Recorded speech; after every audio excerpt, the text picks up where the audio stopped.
Hi friends, this is Caitlin. I'm so excited to be back with you and sharing a very exclusive sneak peek of a stamp set that actually is coming out tomorrow from Sweet November Stamps. If you're watching this the day it was posted, this is called Corny but Sweet. It is the cutest little candy corn stamp set. And the reason that I am sharing it with you is that as part of my Card Maker Success Summit class that's happening this weekend, Sweet November has partnered up with me. So I have a code over on my supplies list in my Card Maker Success Summit class, which is also Sweet November Stamps themed. And that code will get you this stamp set for free. With a qualifying purchase. And there's also a separate code that will get you this stamp set for free and also get you 30% off any Christmas stamps. So these codes are only going to be active from Saturday, what's tomorrow, August 10th, until Monday night, August 12th at midnight Pacific, 11:59 p.m. Pacific. So if you want a chance to win these stamp sets, to get these stamp sets for free with your purchase, you can sign up for the class. The tickets are free, and go in and just save my supplies list. You don't even have to watch the class right in that moment. I'd love it if you did, but just by getting the ticket and checking out the summit, you will get a chance to get these codes from my supply list. I also want to tell you that there's a giveaway that's going to be part of this as well. Anyone who uses the code and either of the codes this weekend before Monday at 11:59 p.m. Pacific will also be entered in for a chance to win 3 of my personal favorite Halloween and fall stamp sets from previous releases. So it's going to be the Cough-Wheeze, the little coffee fair-wheeze, the Falling Fair-Wheeze, which the 2 set, Falling. It's like falling for fair-wheeze, falling. I'll tag it. I'll put the links to it so you can check all of these out. But it's like a really cute coffee set, a really cute fall set, and then the first Witch-Wheeze, which are the Halloween.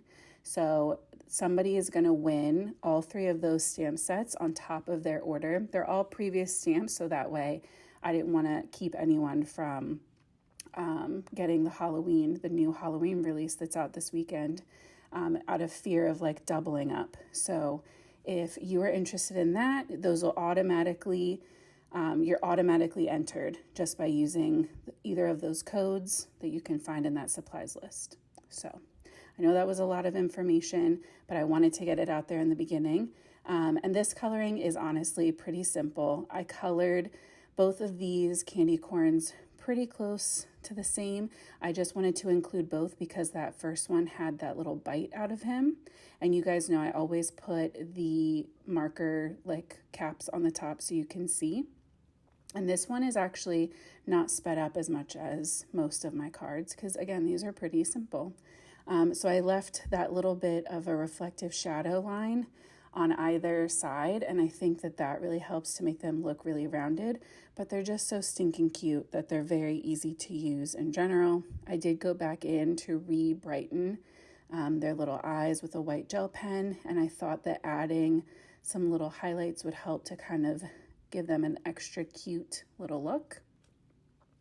But yeah, I'm very excited. This is a really cool weekend for me with the Card Maker Success Summit and the Sweet November Stamps Halloween release. There's also an Instagram hop going on. I'll be back here on Sunday with a YouTube hop, and both of those will give you a chance to win items from the release. So definitely keep an eye out for those Saturday and Sunday. I'll leave my Instagram linked in the description for you as well. For these little candy corns, the first thing that came to my mind was this Whimsy Stamps paper pad, because I knew I had this paper that is like candy corn colors. I get that the orange and yellow are technically flipped, but it still gives the right vibe. And so I trimmed that down, and I knew I wanted to make a shaker with this card right away because they're just so cute. And I happen to have candy corn shaker pieces from this Calls for Confetti that I've had for a while and always just need an excuse to use. So I started by trimming down my paper to be an A2 size panel, so 5.5 by 4.25.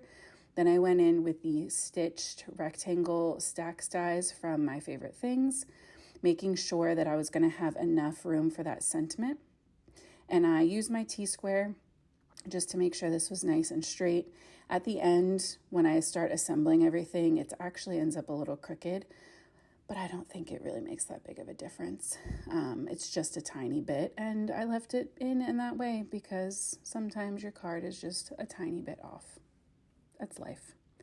To line all of these up on my panel, what I decided to do, first I had to heat emboss it. Sorry, let's backpedal from that. So I'm going in with the sentiment across that top section. I'm using my HoneyBee Stamps Be Creative Intense Black ink for the black. And then I'm going to go over it with my Pink and Main embossing ink and then some clear embossing powder. So on one of the Pink and Main lives last year or earlier this summer maybe, we tested black embossing powder versus black ink with clear embossing powder. And we did actually really like the black ink with the clear powder combination better. We thought it was more clear and more easy. It was more legible. So that's what I decided to do. And you can see now it looks kind of grayed out, but once we melt that clear embossing powder, it just pops right through. And I like the little bit of extra dimension that the embossing gives it. So once that was done, I took my double-sided tape, and this was like the perfect width for this. So I'm running that all along the back of my frame. And then I'm going to take some packaging from another stamp set and trim it down. And we're going to attach that to our frame first. And I was trying to figure out, once I had already done this, how I was going to line this up so that my center section was perfectly lined up with my frame, because I wanted to have a black mat around this shaker element. So I wasn't going to be able to just line it up edge to edge. So I thought what I came up with was pretty innovative. We'll see what you guys think. But first we have to get that packaging taped down. So I'm just making little slits with my scissors, and then I can go in using those as a guide with my wire trimmer and make sure that it is the right size to fit my frame.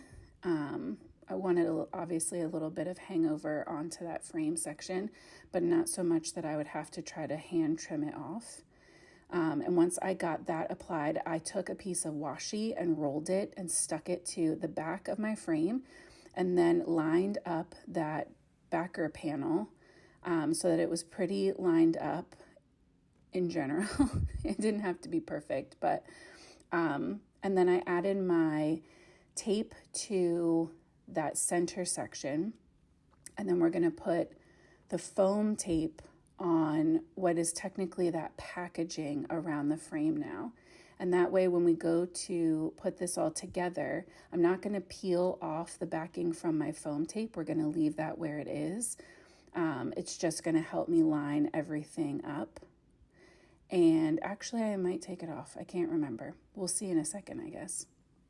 But when we go to no, I definitely don't take it off. I take off the center section's backing paper, and we're going to put that in place first. And then we'll add in the shaker bits and remove the frame. But this way, when we place this down, so I have I think my mat generally in place. This is where it ends up a little crooked, but it's okay. I pressed down on that center section, and it stuck because that tape is so strong. Then I can just remove that washi add in all my bits, and now when I remove the backing from the foam tape and pop it on, it'll be perfectly lined up. So I thought this was pretty easy. I don't usually like to make framed edge to edge shakers.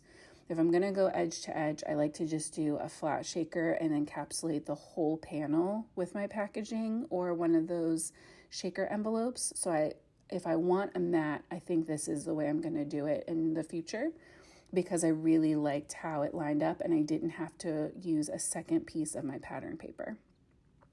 So I added some confetti sequins as well as that, all those little clay bits.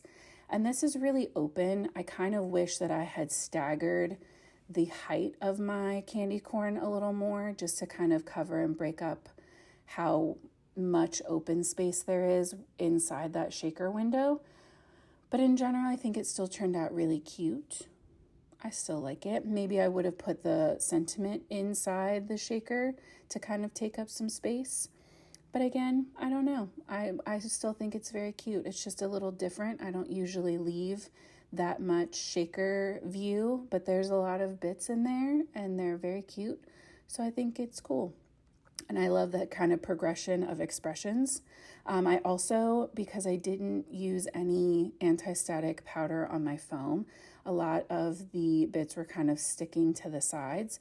So I decided to go in and add some additional sequins, matching the ones that were inside the shaker, around my candy corn and then also to the outside of my packaging.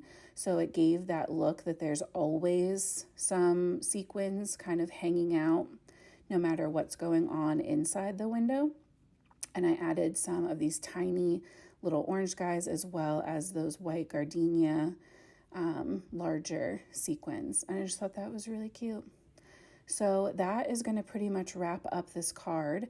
I hope that you get a chance to check out my video.